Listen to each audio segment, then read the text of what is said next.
हर हर महादेव दोस्तों, महाकाल भक्ति ज्ञान चैनल में आप सबका एक बार फिर से हार्दिक स्वागत है। महादेव की कृपा आप सभी पर सदा सर्वदा बनी रहे।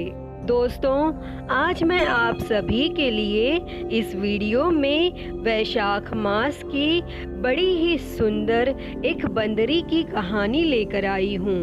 तो आप सभी इस कहानी को अंत तक जरूर सुने। एक राजा था। वह वैशाख माह में प्रतिदिन ब्रह्म मुहूर्त में उठकर गंगा जी में स्नान करता था और उस राजा का आदेश था कि मुझसे पहले गंगा जी में कोई भी स्नान नहीं करेगा। और राजा जब गंगा जी में स्नान करने जाते तो उन्हें प्रतिदिन शांत जल के स्थान पर हिलता हुआ हलचल युक्त जल दिखाई देता था। तो राजा को संदेह हुआ कि निश्चय ही मुझसे पहले कोई प्रतिदिन गंगा जी में स्नान करता है। अतः राजा ने नदी के तट पर पहरेदार बिठा दिए और वहां गंगा जी के तट पर एक वृक्ष था और उस वृक्ष पर एक बंदरिया रहती थी और वह प्रतिदिन राजा के स्नान करने से पूर्व स्नान करके वृक्ष पर चढ़कर बैठ जाती थी। और इस प्रकार होते होते पूरा वैशाख माह व्यतीत हो गया। किंतु अंतिम दिन राजा के सिपाही ने देख लिया और उस बंदरिया को पकड़कर राजा के पास ले गए और कहा कि यह बंदरिया आपसे पूर्व प्रतिदिन गंगा जी में स्नान करती थी और उधर राजा की प्रतिज्ञा थी कि यदि कोई भी स्त्री मुझसे पूर्व स्नान करती होगी तो मैं उससे विवाह कर लूंगा। इसीलिए राजा को बांदरी के साथ विवाह करना ही पड़ा और वैशाख स्नान के पुण्य से बंदरी का गर्भ ठहर गया और 9 मास पूर्ण होने पर बंदरी ने राजा से पूछा कि शिशु जन्म के समय मुझे क्या करना चाहिए। तब राजा ने महल में एक घंटी लगवा दी और उस बंदरी से कहा कि जब तुम्हें दर्द हो तो उसे बजा देना और मैं संपूर्ण प्रबंध कर दूंगा। और उस राजा की अन्य रानियां भी थी और उनकी कोई भी संतान नहीं थी और बांदरी को गर्भ है यह समाचार जानकर अन्य रानियां मन ही मन बांदरी से ईर्ष्या करने लगी और भावी संतान का नाश करने हेतु विभिन्न योजनाएं बनाने लगी। तब घंटी लगी देखकर एक रानी ने बंदरी से इसका कारण पूछा। तब बंदरी ने संपूर्ण वृत्तांत बता दिया। तब उस रानी ने बहकाया कि एक बार घंटी बजाकर तो देख ले कि राजा आते हैं या नहीं। तब उस बंदरी ने घंटी बजाई तो राजा दौड़े दौड़े महल में आए और घंटी बजाने का कारण पूछा। तब इस पर बंदरी ने उत्तर दिया कि मैंने तो रानियों के कहने पर घंटी बजाई थी। तब रानियों ने राजा से कहा कि यह तो पशु है और न जाने कितनी बार घंटी बजाएगी। इस प्रकार कहकर उन्होंने घंटी को हटवा दिया और कुछ दिनों बाद बंदरी का शिशु जन्म का समय आया तो उसने अन्य रानियों से पूछा कि मैं क्या करूं। तब रानियों ने कहा कि तुम आंखों पर पट्टी बांधकर सो जाओ।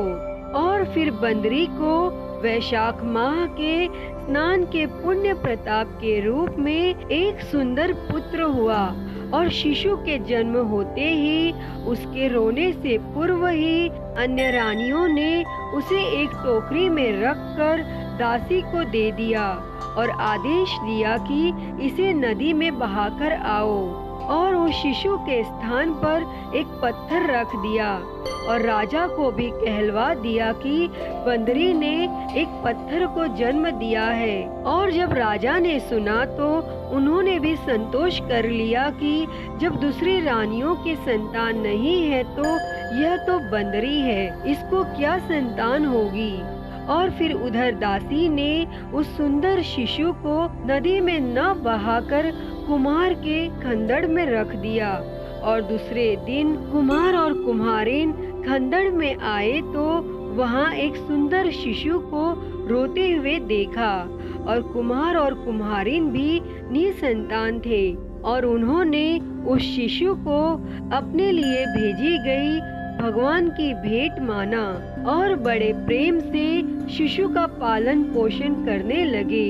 और कुछ बड़ा होने पर उस बालक को यह ज्ञात हुआ कि वह रानी बंदरी का पुत्र है और जिसको रानियों ने मरवाना चाहा था।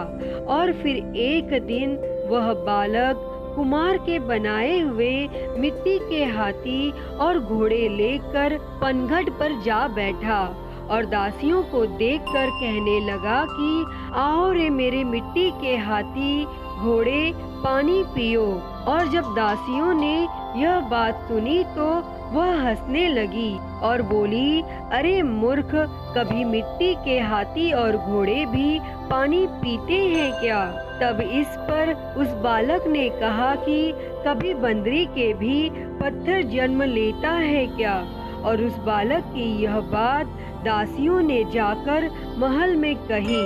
तब रानियों ने दूसरे दिन विष मिलाकर लड्डू भेज दिए। तब ईश्वर की कृपा से लड्डू गोंद और बादाम के हो गए और उन लड्डू को खाने से उस लड़के की मृत्यु नहीं हुई। और जब यह समाचार दासी ने रानियों को कहा और रानियों ने राजा से कहकर कुम्हार को देश निकाला दिलवा दिया और फिर कुम्हार वन में रहने लगा।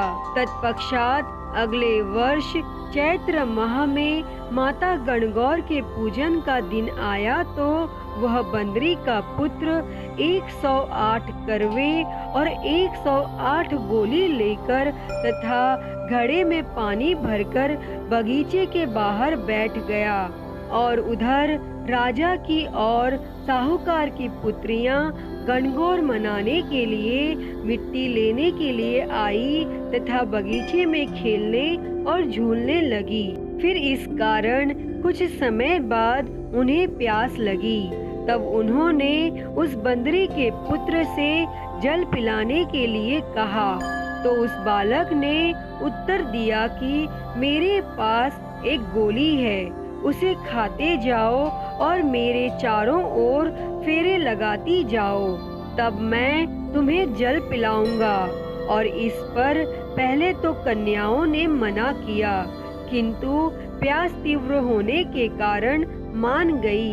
फिर इस प्रकार गोली खाने और उस युवक के साथ फेरे लेने से वह गर्भवती हो गई। और बाद में जब उनके माता पिता को यह ज्ञात हुआ तो वह सभी कुम्हार के पास आए और संपूर्ण वृत्तांत सुनाया तथा कहा कि तेरे पुत्र ने हमारी कन्याओं से विवाह किया है, अब तुम्हें इन्हें अपने पास रखना होगा। तब कुम्हार ने निर्धन होने के कारण असमर्था व्यक्त की तो 2 कन्याओं के माता पिता ने बहुत सारा धन देकर अपनी कन्याओं को कुम्हार के घर विदा किया।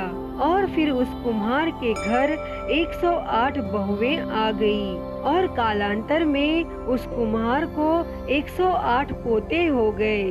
और कुम्हार ने समस्त नगरी को भोजन हेतु निमंत्रण दिया और राजा को भी बुलावा दिया। तब राजा के यहाँ से रानी बंदरी के अतिरिक्त सब भोजन हेतु पधारे। और तब राजकुमार राजा की आज्ञा लेकर बंदरी को लेने रथ पालकी लेकर गया और बंदरी को लाकर सभा में सबसे ऊंचे स्वर्ण आसन पर बिठाया।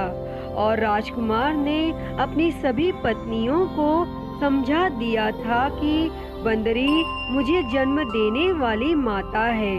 तब एक एक बहू रानी बंदरी के चरण स्पर्श करती गई और एक एक सोने का सिक्का और पोते को गोद में देती गई। जब राजा और अन्य रानियों ने यह सब देखा तो कुम्हार के पुत्र से इसका कारण पूछा। तब रानियों को संदेह होने लगा कि यह अवश्य ही बंदरी का पुत्र है, इसीलिए रानियां रूठकर राजा को कहने लगी कि यह कुमार के पुत्र ने हमारा अपमान किया है और बंदरी का सम्मान किया है, अतः हम लौटकर जा रही हैं। फिर इधर राजा को पुत्र के जन्म का संपूर्ण रहस्य ज्ञात हो गया था, इसीलिए उन्होंने रानियों को देश निकाला दिया और अपनी सभी पुत्र वधू एवं पौत्रों को लेकर महल में आए और राजकुमार का राज तिलक हुआ। फिर कुमार और कुम्हारिन को राजा ने महल में रहने के लिए निवेदन किया, किंतु वह नहीं माने।